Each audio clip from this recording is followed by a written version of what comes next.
ಎಲ್ಲಕ್ಕೂ ನಮಸ್ತೆ. ನಾನಿಂದು ಕ್ಯಾರೆಟ್ ಮತ್ತು ಬೀನ್ಸ್ ಹಾಕಿ ಪಲ್ಯ ಸಿಂಪಲ್ಲಾಗಿ, ಈಸಿಯಾಗಿ, ಟೇಸ್ಟಿಯಾಗಿ ಹೇಗೆ ಪಲ್ಯ ಮಾಡೋದು ಅಂತ ತೋರಿಸ್ಕೊಡ್ತಾಳೆ. ನಾನಿಲ್ಲಿ ಬೀನ್ಸ್ ಮತ್ತು ಕ್ಯಾರೆಟ್ನ ಚಿಕ್ಕ ಚಿಕ್ಕದಾಗಿ ಕಟ್ ಮಾಡಿ ಇಟ್ಕೊಂಡವಳೆ. ಬೀನ್ಸ್ ಒಂದು ಅರ್ಧ ಕೆ ಜಿ ಒಟ್ಟು, ಕ್ಯಾರೆಟ್ ಒಂದು 1/4 ಕೆ ಜಿ ಮಿಕ್ಸ್ ಮಾಡಿ ಮಾಡ್ತಾಳೆ ನಾನು. ಅದಕ್ಕೆ ಆಲ್ರೆಡಿ ವಾಶ್ ಮಾಡಿ ಚಿಕ್ಕ ಚಿಕ್ಕ ಕಟ್ ಮಾಡಿ ರೆಡಿ ಇಟ್ಟೋಳೆ.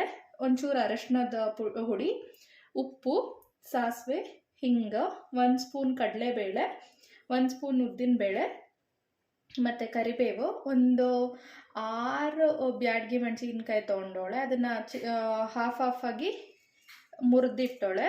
ಒಂದು ದೊಡ್ಡ ಸೈಜ್ದು ಈರುಳ್ಳಿ, ಆಮೇಲೆ ಸ್ವಲ್ಪ ಕೊತ್ತಂಬರಿ ಸೊಪ್ಪು, ಒಂದು ಬೌಲ್ ಆಗೋಷ್ಟು ಕೊಬ್ಬರಿ, ಅಂದರೆ ಹಸಿಕಾಯಿ ಇದ್ದರೆ ಹಸಿಕಾಯಿ, ನಾನು ಸ್ವಲ್ಪ ಒಣಗಿಸಿಟ್ಟಿದ್ದೇನೆ ಆಗ ಹಾಳಾದಲ್ಲ ಅಂತ ಹೇಳಿ. 1 ಕಪ್ ಕಾಯಿ ಮತ್ತು ಸ್ವಲ್ಪ ಎಣ್ಣೆ, ಒಗ್ಗರಣೆಗೆ. ಇಷ್ಟು ಐಟಮ್ಸ್ ಬೇಕು ಕ್ಯಾರೆಟ್ ಮತ್ತು ಬೀನ್ಸ್ ಪಲ್ಯ ಮಾಡಿಕೆ. ಈಗ ಸ್ಟಾರ್ಟ್ ಮಾಡೋಣ. ಈಗ ನಾನೊಂದು ಪ್ಯಾನ್ ತಗೊಂಡು ಗ್ಯಾಸ್ ಆನ್ ಮಾಡಿಟ್ಟೋಳೆ. ಇದಕ್ಕೆ ಒಂದು 2 ಸ್ಪೂನಷ್ಟು ಎಣ್ಣೆ ಹಾಕಿಟ್ಟೋಳೆ. ಇದಕ್ಕೆ ಎಣ್ಣೆ ಕಾಯಕ್ಕಿಟ್ಟಿದ್ದೆ, ಈಗ ಕಾದಿಟ್ಟು ಇದಕ್ಕೆ 1 ಸ್ಪೂನಷ್ಟು ಸಾಸಿವೆ ಹಾಕ್ತಾಳೆ. ಅದು ರಟ್ಟಲ್ಲಿ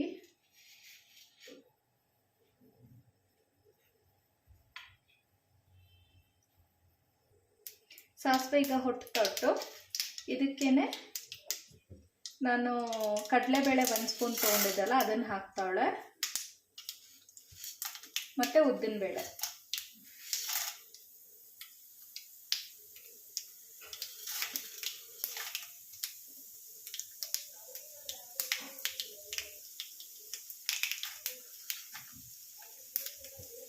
ಅದು ತುಂಬ ಕರಿ ಆಗೋದು ಬೇಡ, ಸ್ವಲ್ಪ ಬ್ರೌನ್ ಕಲರ್ ಬಂದರೆ ಸಾಕು.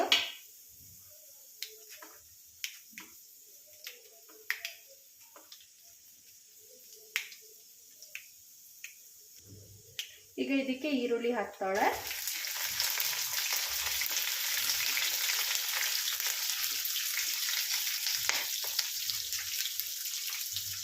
ಆಮೇಲೆ ಕರಿಬೇವು ಸೊಪ್ಪು. ಇದರಲ್ಲಿ ನಾನು ಎಲ್ಲ ಮೆಣಸಿನ್ಕಾಯಿ ಸಹ ಹಾಕೋದಿಲ್ಲ, ಸ್ವಲ್ಪ ಕಾಯೊಟ್ಟಿಗೆ ರುಬ್ಬಿಕೆ ಬೇಕು. ಸೊ ನಾನು ಒಂದು ಅರ್ಧ ಅಷ್ಟು ಹಾಕ್ತಾಳೆ ಅಷ್ಟೇ. ಇನ್ನು ಚಂದ ಫ್ರೈ ಮಾಡಬೇಕು, ಹಸಿ ವಾಸನೆ ಹೋಗುವಷ್ಟು ಫ್ರೈ ಮಾಡಬೇಕು ಲಾಯ್ಕ.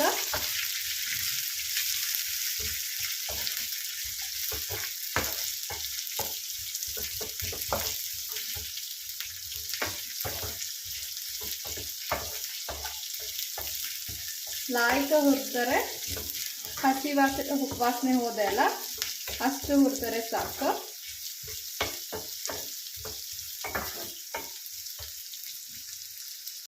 ಇದಕ್ಕೆ ಒಂದು ಸ್ವಲ್ಪ ಹಿಂಗ ಹಾಕ್ತಾಳೆ. ಹಿಂಗ ಇದಕ್ಕೇನೆ ಒಂದು ಅರ್ಧ ಸ್ಪೂನಷ್ಟು ಉಪ್ಪು ಹಾಕಿನೆ. ಆಮೇಲೆ ಬೀನ್ಸ್ ಮತ್ತು ಕ್ಯಾರೆಟ್ ಬೇಯ್ಕನ ಇನ್ನೊಂದು ಸ್ವಲ್ಪ ಹಾಕಿನೆ, ಇಷ್ಟು ಹಾಕಿನೆ ಅಷ್ಟೇ. ಆಮೇಲೆ ಅರಶಿನದ ಹುಡಿ ಹಾಕ್ತಾಳೆ, ಇದು ಒಂದು 1/4 ಸ್ಪೂನಷ್ಟು.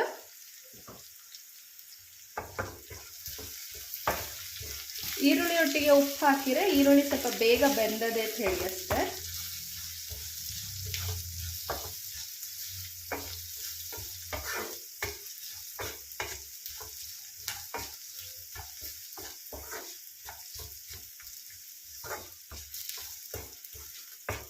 ಈಗ ಆಲ್ಮೋಸ್ಟ್ ಹಸಿ ವಾಸನೆ ಹೋಗ್ಬಿಟ್ಟು ಇದಕ್ಕೆ ಡೈರೆಕ್ಟಾಗಿ ಬೀನ್ಸ್ ಮತ್ತು ಕ್ಯಾರೆಟ್ನ ಕಟ್ ಮಾಡಿ ಇಟ್ಕೊಂಡೋಳಲ್ಲ ಅದನ್ನು ಡೈರೆಕ್ಟಾಗಿ ಹಾಕಿನ. ಈಗ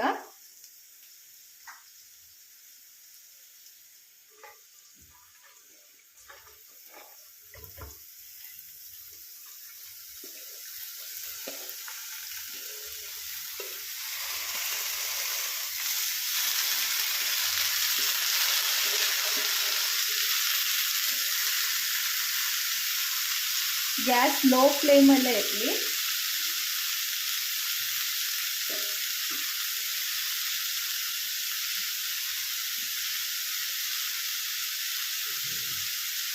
ಇದಕ್ಕೆ ನಾನು ಒಂದು ಅರ್ಧ ಕಪ್ಪಷ್ಟು ನೀರು ಹಾಕ್ತಾಳೆ.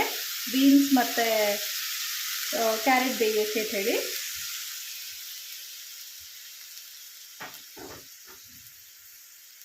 ನೀರು ನೋಡ್ಕೊಂಡು ಹಾಕ್ಕೊಳಕ್ಕೆ ಬೇಕಾರೆ ಬೇಯಕನ ಎಲ್ಲ. ನೀರು ಒಂದೊಂದ್ಸಲಿ ಜಾಸ್ತಿ ಆದೆ, ಒಂದೊಂದ್ಸಲಿ ಕಮ್ಮಿ ಆದೆ. ಪಲ್ಯದಲ್ಲಿ ನೀರು ಜಾಸ್ತಿ ಇರಿಕೆಬಾರ್ದು, ಫುಲ್ ಡ್ರೈ ಆಗೋಕು. ಸೊ ನಾನು ಸ್ವಲ್ಪ ಮಾತ್ರ ನೀರು ಹಾಕ್ಕೊಳೆ, ಒಂದು ಅರ್ಧ ಕಪ್ಪಷ್ಟು. ನೋಡಿ ಇಷ್ಟು ನೀರು ಕಾಣ್ತೋಟ, ಇಷ್ಟು ನೀರು ಹಾಕ್ಕೊಳೆ ಅಷ್ಟೆ, ಫುಲ್ ಮುಳುಗೋಷ್ಟು ಹಾಕಿದ್ಲೆ. ಈಗ ಇದರ ಮೇಲೆ ಇನ್ನೊಂದು ಸ್ಪೂನಷ್ಟು ಉಪ್ಪು ಹಾಕಿನೆ.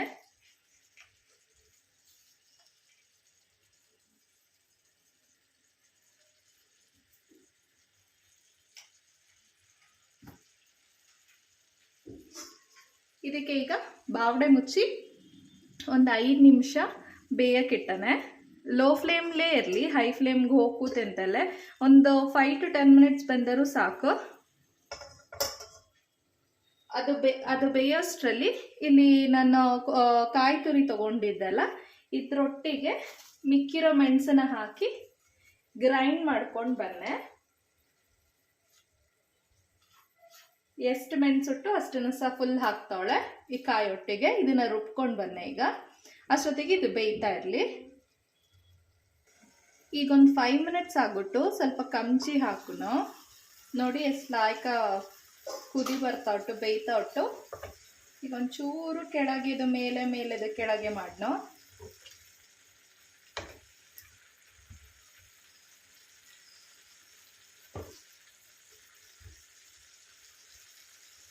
ಈಗ ಪುನಃ ಬಾವಡೆ ಮುಚ್ಚಿ ಇನ್ನೊಂದು 5 ರಿಂದ 8 ನಿಮಿಷ ಬೇಯಿಸನು. ಒಬ್ರೊಬ್ರು ಹಾಫ್ ಬಾಯ್ಲ್ಡ್ಸ್ ತಿಂದವೆ, ಫುಲ್ ಬಾಯ್ಲ್ ಬೇಕು ಅಂದರೆ ಅಟ್ಲೀಸ್ಟ್ ಒಂದು 8 ಮಿನಿಟ್ಸ್ ಆದರೂ ಬೇಕು. ಇದನ್ನು ಬೆಂದುಟ ಇಲ್ಲೇದ ಅಂತ ಸಹ ಚೆಕ್ ಮಾಡಕ್ಕೆ ಹಿಂಗೆ ಪ್ರೆಸ್ ಮಾಡಿ ಇನ್ನೊಂದು ಸ್ವಲ್ಪ ಬೇಯೋಕು.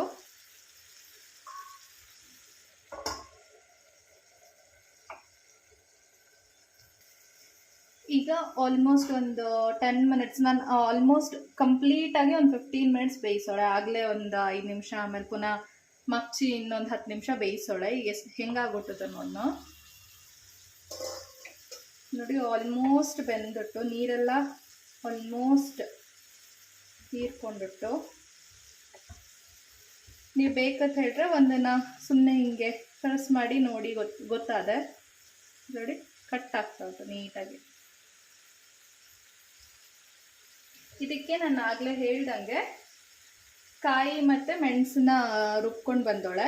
ಈ ಕಲರ್ಗೆ ಚೇಂಜ್ ಆಗುತ್ತು. ಇದು ಫುಲ್ಲು ಹಾಕ್ತಾಳೆ. ನಿಮಗೆ ಕಾಯಿ ಸ್ವಲ್ಪ ಸಾಕುತ್ತ ಹೇಳಿದ್ರೆ ಅರ್ಧ ಹಾಕಿ ಪುನಃ ಬೇರೆ ಅಡುಗೆಗೂ ಸಹ ಎತ್ತಿಟ್ಕೊಳಕ್ಕೆ. ಅದು ನಾನು ಇದಕ್ಕೆ ಫುಲ್ ಹಾಕ್ತಾವಳೆ.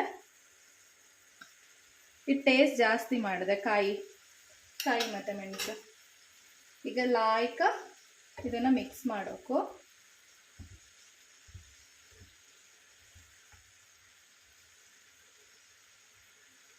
ನೋಡಿ ಈಗ ಲಾಯ್ಕ ಮಗ್ಚ್ ಹಾಕ್ಕೊಳೆ.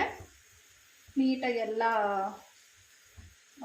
ಕಾಯಿ ಎಲ್ಲ ಬೀನ್ಸ್ ಮತ್ತು ಕ್ಯಾರೆಟ್ ಒಟ್ಟಿಗೆ ಸೇರ್ಕೊಂಡ್ಬಿಟ್ಟು ಲಾಸ್ಟ್ಲಿ ಕೊತ್ತಂಬರಿ ಸೊಪ್ಪು ಹಾಕಿರತ್ತು. ಕೊತ್ತಂಬರಿ ಸೊಪ್ಪು ನಿಮ್ಮ ಇಷ್ಟ. ಒಬ್ರೊಬ್ರು ಖುಷಿ ಪಡ್ದಿಲ್ಲ ಅಂತ ಹೇಳಿದ್ರೆ ತೊಂದರೆ ಇಲ್ಲ, ಹಾಕೋದು ಬೇಡ. ಆದರೆ ಕೊತ್ತಂಬರಿ ಸೊಪ್ಪು ಹಾಕಿದ್ರೆ ಇನ್ನೊಂದು ಫ್ಲೇವರ್ ಆ್ಯಡ್ ಆದೆ. ಈಗ ನಮ್ಮ ಬೀನ್ಸ್ ಮತ್ತು ಕ್ಯಾರೆಟ್ ಪಲ್ಯ ರೆಡಿ ಉಂಟು. ಗ್ಯಾಸ್ ಆಫ್ ಮಾಡಿದೆ. ಈಗ ಬೀನ್ಸ್ ಪಲ್ಯ ತಿಂಬಕ್ಕೆ ರೆಡಿ ಉಂಟು. ಬನ್ನಿ ತಿಂಬನು. ಧನ್ಯವಾದಗಳು.